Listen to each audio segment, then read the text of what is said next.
విశాఖ జిల్లా టీడీపీ కార్యాలయంలో విశాఖ దక్షిణ నియోజకవర్గం కూటమి పార్టీల ఆత్మీయ సమావేశం జరిగింది. విశాఖ దక్షిణ నియోజకవర్గం కూటమి ఎమ్మెల్యే అభ్యర్థి వంశీకృష్ణ శ్రీనివాస్ ఆధ్వర్యంలో ఆత్మీయ సమావేశం నిర్వహించారు. ఆత్మీయ సమావేశంలో విశాఖ దక్షిణ నియోజకవర్గం TDP incharge Seethamraju Sudhakar, ward కార్పొరేటర్లు పాల్గొన్నారు. వంశీకృష్ణ శ్రీనివాస్ మాట్లాడుతూ కూటమి అధికారంలోకి తీసుకురావడానికి శక్తి వంచన లేకుండా కష్టపడిన ప్రతి ఒక్కరికి ధన్యవాదాలు తెలిపారు. రాష్ట్రంలో చంద్రబాబు నాయుడు అధ్యక్షతన ప్రధాని నరేంద్ర మోడీ, పవన్ కళ్యాణ్ సహకారంతో కూటమి ప్రభుత్వం ఏర్పడబోతుందని ఆశాభావం వ్యక్తం చేశారు.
పూర్తిగా ఆస్కారం ఉంది.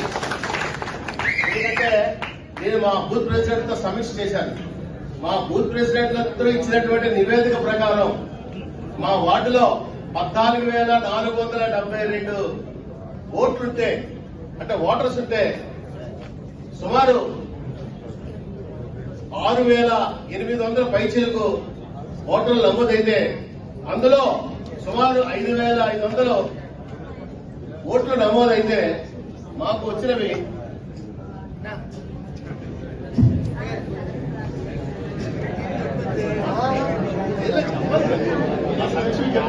చెప్పండి.